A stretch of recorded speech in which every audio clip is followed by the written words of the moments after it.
लड़का जो स्टूडेंट रहते हैं सब या फिर दिल्ली उल्ली में, ये लोग के पास इतना जगह नहीं रहता है कि दलघोटनी रखे, तो वो क्या करता है ऐसे गिलास रखे रहता है।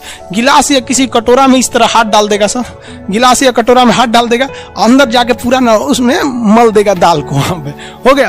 अब वैसे तो बिहार का स्टाइल क्या है कि जब दाल बनाएगा ना तो उसमें 2 आलू डाल देगा, दाल बन गया, चावल बना दिए, एक और चावल बन रहा है, एक और दाल और आलू का बनाएगा चोखा और दाल चावल। बहुत स्ट्रगल की लाइफ होती है। आपको हम क्या बताएं बाबू, जितने लड़के कहते हैं ना कि सर मेरे पास पढ़ने के लिए पैसा नहीं है, तुम्हें हम दिल से दुआ देते हैं या तू लोग का रिजल्ट हो जाएगा। सच बताते हैं, जिसने संघर्ष किया इस जीवन में उसको ये चीज हो जाता है, बहुत उसके अंदर मेहनत आता है पढ़ने के लिए। जिसके जीवन में संघर्ष नहीं है कभी आगे ही नहीं जा सकता है, कभी आगे नहीं जाएगा जो संघर्ष नहीं किया। आपको लगता है खान सर यहाँ आ गए, भाई आप कभी देखे होंगे ना, हम कुछ सारे गुरुद्वारा जो होता है ना, गुरुद्वारा उसमें जाके खाना खाए हम। सोचो गुरुद्वारा में जाके खाना खाए, वो भी नहीं था मेरे पास।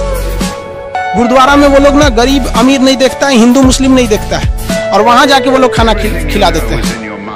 अनाथ आश्रम में जाके खाए, इसलिए आज भी अपना चलाते हैं। आप पे लोग हंसेंगे, याद रखिएगा मेरी बात, जिस पर ये जग हंसा है उसने इतिहास रचा है। हमारे रिलेशन में बहुत से लोग कहते थे कि क्या ये लड़कवा को पढ़ा रही हैं, क्या करेगा, पढ़ के कोई राजा महाराजा हो जाता है। हाँ, एक को भेजिए कहीं काम वाम करने के लिए, सऊदी उदी भेज दीजिए। मुस्लिम लोग तो ज्यादातर सऊदी चल जाते हैं, लेकिन मम्मी मेरी नहीं, मम्मी को पथरी था फिर भी नहीं पढ़ा, कहती नहीं बाबू तुम पढ़ो ही पढ़ो। तो इसलिए हम आपको भी कहते हैं थोड़ी तकलीफ होगी बाबू, तो आप घबराइएगा नहीं बाबू। इससे रीजन समझिए, रेस में जब घोड़ा दौड़ता है ना तो घोड़े के पीठ पर बैठा हुआ उस घोड़े का मालिक उसे चाबुक से घोड़े को बहुत मारता है, घोड़ा को दर्द होता है। वो सोचता है कि मेरा मालिक हमको तकलीफ क्यों दे रहा है। उस घोड़े को पता ही नहीं है यार तुम्हारा मालिक तुम्हें जिताना चाहता है। उस चाबुक के डर से वो घोड़ा दौड़ता है और लास्ट में वही घोड़ा जीत जाता है। जिस घोड़े को चाबुक नहीं पड़ेगा वो कभी रेस नहीं जीत सकता है। तो जिस इंसान को कभी तकलीफ नहीं देगा भगवान, वो कभी आगे नहीं जा सकता है। वो पत्थर कभी नहीं पूजा जाएगा जिसे छीनी हथौड़ी से तराश कर एक मूर्त की मूर्ति न दी जाएगी यहाँ पर, इसलिए तकलीफ नहीं हो जाएगा। बहुत से लोगों का कमेंट देखते हैं सर हम गरीब हैं, ये बहुत टेंशन नहीं लो भैया। रौनक पटेल जी, मेरा कुछ ऐसा ही हालत है भाई, सबकी हालत ऐसी होती है यार। जिंदगी में हम इतने तकलीफ देखे ना, जब तकलीफ नहीं होता है तो तकलीफ होती है। आपको हम अपनी रियलिटी बताते हैं कि हमने गरीबी को इतना करीब से देखा है कि कोई अपनी पत्नी को नहीं देखा होगा उतने करीब से। अब तो हमको गरीबी में रहने का आदत हो गया यार। आप मार्च से लेकर और अभी अक्टूबर तक यूट्यूब पर जाओ, मेरे वीडियो देखो, आपको 6 से 7 कपड़े में ही मिलेंगे।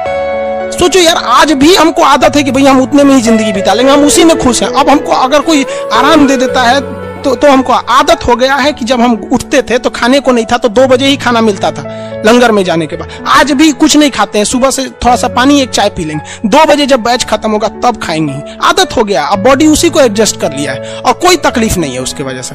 लेकिन हाँ, हम जो तकलीफ देखे, हम नहीं चाहते कि फिर कोई दूसरा देखे, लेकिन अकेला चना भार थोड़ी फोड़ सकता है। आप भी कामयाब हुई, आप भी समाज की सेवा कीजिए। सोचिए हम आज तक, बाकी लोग को देखिएगा ना, मार जैकेट में पढ़ाएगा, टाई लगा के पढ़ाएगा, भाई पढ़ाइए, हम आपको मना नहीं कर रहे। आपने अमीर जिंदगी जिया है और हमने गरीब जिंदगी जिया है। तकिया लगाने को नहीं था ना तो हाथे मोड़ के आदमी तकिया लगा लेता था। सब तकलीफ होते हैं, ये सब पुराने दिन को याद करिएगा ना तो एक दिन हंसी आएगी, और फिर सोचेंगे ना तो अपने आप को बहुत साहस होगा, साला हम इतने हिम्मती थे, कैसे बर्दाश्त कर लिए। एक वक्त आएगा बाबू, आप लोग के भी माँ बाप के चेहरे पे मुस्कुराहट आएगी। दिल लगा के पढ़ाई कीजिएगा, यही काम आएगा। और अगर आज पढ़ाई से भागेंगे ना फिर कभी काम नहीं आएंगे, बहुत तकलीफ उठाएंगे आप लोग, फिर जिंदगी भर जिंदगी ब्लैक एंड व्हाइट हो जाएगी। खैर, ये सब फिजिक्स में ये सब का बात की कोई अहमियत नहीं होती है, फिलॉसफी में कभी कभी चले जाते हैं, इमोशनल कर देता है सब हमको।